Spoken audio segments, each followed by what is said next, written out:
Dawn Butler has been slammed after hailing Glasgow's drug policy a success in spite of the city suffering from a huge death rate at the hands of narcotics. The news comes as Mayor London Sadiq Khan is seeking ways to examine the effectiveness of UK drug laws. Mr. Khan is currently in the US studying the impact of legalizing cannabis in Los Angeles in 2016, in order to consider options in the UK. Taking to Twitter to discuss the notion of implementing and considering new rules. Labour MP for Brent, Dawn Butler, praised the idea and compared it to similar schemes in Scotland. She wrote, "We need to have a sensible grown-up discussion on drugs in our country.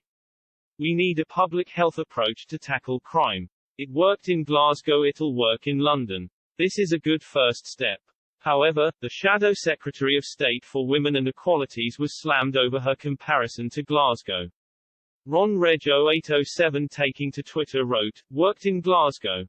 Who did you ask?" Nicola Sturgeon, another social media user, e.g., said, "Doesn't Scotland have the largest drug problem in Europe? Clearly that approach didn't work." Whilst Tommy H. said, "The demographics in both cities is very different. This shows how out of touch you are." According to a report entitled, "Drug-Related Deaths in Scotland, Such Deaths Are a Serious Issue in Scotland." It read, in 2020, there were 1,339 drug-related deaths registered in Scotland. 5%, 59 deaths, more than in 2019. This was the largest number ever recorded since the series began in 1996.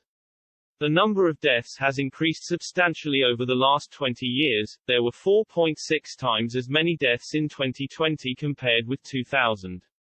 A particular focus was given to the city of Glasgow. The report added, Greater Glasgow and Clyde had the highest death rate at 30.8 per 100,000 population, followed by Ayrshire, Arran and Tayside with rates of 27.2 and 25.7 per 100,000 population respectively.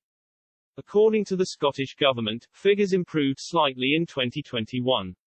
It said, there were 1,295 suspected drug deaths, 8%, 116, fewer than during the same period of 2020.